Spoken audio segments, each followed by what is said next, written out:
నల్గొండ నియోజకవర్గంలోని ఎవరికి ఏ ఆపద వచ్చినా తన వంతుగా సహాయం చేయడానికి సిద్ధంగా ఉన్నానని తిప్పర్తి మాజీ జడ్పీటీసీ బీఆర్ఎస్ రాష్ట్ర నాయకుడు తండు సైదుల్ గౌడ్ అన్నారు.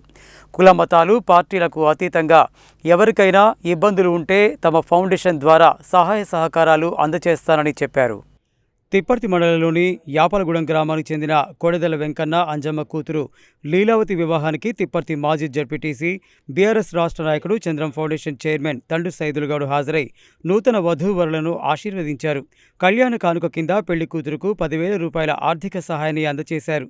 ఈ సందర్భంగా ఆయన మాట్లాడుతూ చంద్రం ఫౌండేషన్ ద్వారా సొంత నిధులతో పేదింటి ఆడపిల్లల పెళ్లిలకు పుస్తే మట్టెల కానుక కింద 10,000 రూపాయలను అందజేస్తున్నామని తెలిపారు. చంద్రం ఫౌండేషన్ ద్వారా ఇప్పటికే ఎన్నో విధాలుగా ఆర్థిక సహాయం అందజేస్తున్నామని చెప్పారు. రానున్న రోజుల్లోనూ తమ ఫౌండేషన్ ద్వారా విస్తృతంగా సేవా కార్యక్రమాలను నిర్వహిస్తామని చెప్పారు. ఈ కార్యక్రమంలో సైదుల్ గౌడ్ వెంట యాపలగూడెం సర్పంచ్ నక్క జ్యోతి సైదుల్ గౌడ్, విద్యా committee chairman Chennakesavulu, BRS senior నాయకులు వెంకన్న, మాజీ ఉప సర్పంచ్ జరిపోతుల తిరుపతి, గజ్జి లింగయ్య, విజయ్, నవీన్, పల్లె శేఖర్, కృష్ణ తదితరులు ఉన్నారు.